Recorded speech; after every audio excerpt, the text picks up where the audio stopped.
Our analyst, political science professor, Stephen Caliendo. Thanks for being back with us. We always get to talk to you the day after. That's right, day after. The day after. So let's talk strategy first, because we had a crowded field of 9 candidates. These votes were spread all over the place. So what do these 2 candidates need to do? Who do they need to reach to win this one? Oh my gosh, it's such a complicated, and you could see some of the pivots in the, especially in Vallas' speech last night, where he, of course, in a field of 9 Democrats, he has to sort of put his bona fides out there to say I'm pro-choice and I'm pro-LGBTQ, but he also, we can assume that he got a lot of votes from more conservative-leaning Chicagoans because he was one of the more conservative candidates in the race.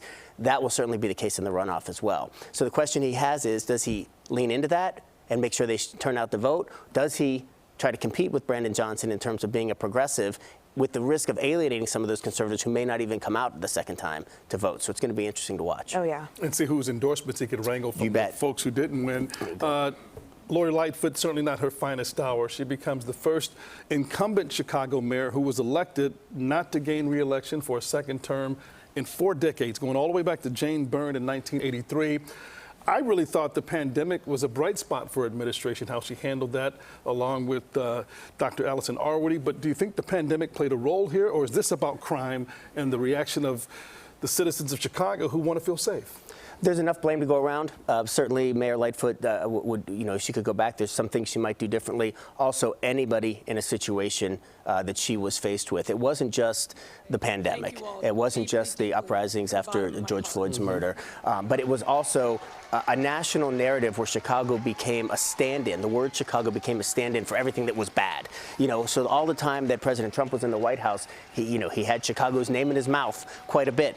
But let's not forget, her gender is not unimportant. And so, Ryan, you pointed it out. The last time we had a mayor not elected, the last time we had a woman mayor. So it reminds us of the challenges that women face in governing, that women still face in society. And so you're not going to chalk this all up to gender, but all of those things put together made it a very difficult road for her to get in the top 2 last night. And to be fair, if she were a man, would she get criticized of not being agreeable or not getting along with people? If it was, you never know. I think there's that stereotype that you fall into that she had to fight against. Yeah, whenever you're first or you break some barriers, definitely you get a different level of standards and check marks that you've got to reach. All right, let's go back to Vallas and Johnson here, because we have 2 very different candidates. You mentioned Vallas backed by the police union, conservatives, lots of Republicans. We've got Johnson with the progressive backing of the teachers union.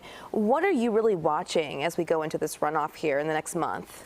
I'm watching to see the extent to which they outline policy and outline how they would pay for that whatever changes they want to make. Those are both very important things. If you're from Chicago, this sort of tension between CPS and the teachers union, it's right here before us, right? The history of these candidates is very much that, and so recent strike that Mayor Lightfoot had to navigate through. As we're adding to the list of difficult things, and the way she handled that strike for sure, and certainly getting that early endorsement from the Chicago Teachers Union. I can imagine Brandon Johnson, before Chuy Garcia gets in the race, before some of these other folks really had a chance to get any momentum, that endorsement for Brandon Johnson was really important. So there's a lot of planning going on in those campaigns today to figure out how to move forward. But it didn't just start today. I'm sure the Johnson campaign believed they had a good chance to get in the top 2, and the Vallas campaign, I'm sure, felt pretty certain of it. So, Audrina, we got to put him on the spot. He's here. He's the expert. I know you're going to ask me to make a prediction. Exactly. Is this going to be a close runoff? Because there's no split in the field. There's going to be one winner who emerges on April 4th. I'm going to hedge, as I do. I'm going to hedge. But I will tell you this. Look, turnout's going to matter.